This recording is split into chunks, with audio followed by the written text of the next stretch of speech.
Hi, I'm Michiman Pareñas. This is the one of important of basic water safety rules.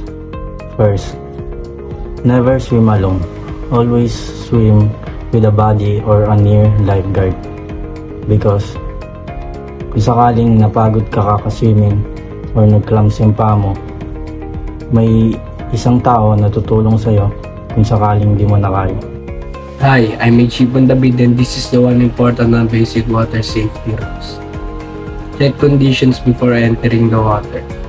Bago pumasok sa tubig, mahalagang obserbahan muna ang kalagayan ng iba.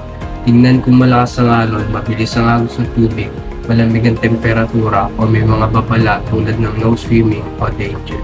Mga panganib na ito ay maaaring hindi agad mapansin, ngunit maaari silang magdulot ng aksidente ang pagkalunod kahit sa mga taong mahusay lumangoy. Ang halimbawa nito ay malakas na agos, malaking alon, malamig na tubig. Warning signs kung may karatulang no swimming and dangerous strong currents. Ibig sabihin may panganib sa lugar at hindi ligtas na lumangoy. Bakit ito mahalaga? Pagsuri sa kondisyon ng tubig bago pumasok ay nakakatulong upang maiwasan ang aksidente at mapanatiling ligtas sa sarili habang naliligo o lumalangoy. Hi, I'm Egypt Mambanisi. This is a basic water safety rules, and these are example. Avoid alcohol before or during water activities. Example, do not drink alcohol when swimming, boating, or supervising others. Why? Alcohol hampers judgment, balance, reaction time, and reduce your body's ability to stay warm. Alam naman natin na ang alak ay nakakahilo, lalo pag sobra tapos maliligo ka pa ng nakainom. Possible lang na aksidente o pagkalunod, kaya avoid alcohol before or during water activities. Hello everyone, good day. I'm Mitch Pancape and I'm here to teach you one of the safety procedures and safety protocols in swimming.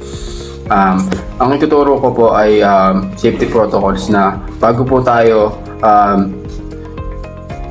pumunta sa tubig or tumalon, dapat po dahan-dahan lang po tayo na ilulubog or dahan-dahan lang po tayo lulubog sa tubig dahil para makaiwas po tayo sa anumang injury na pwede pong mangyari sa atin. For example, when you go to the water, you must step your feet first slowly and surely.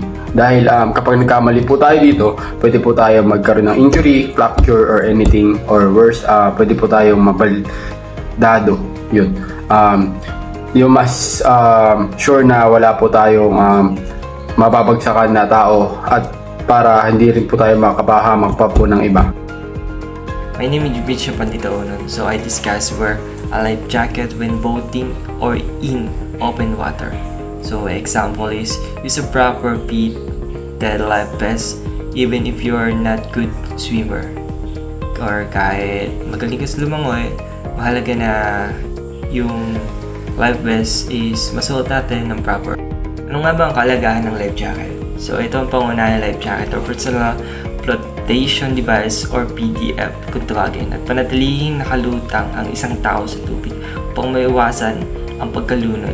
Nagsisilbi itong mahalagang kagamitan, pangkaligtasan, safety gear tuwing namamangka o nangingisda o naglalakbay sa dagat.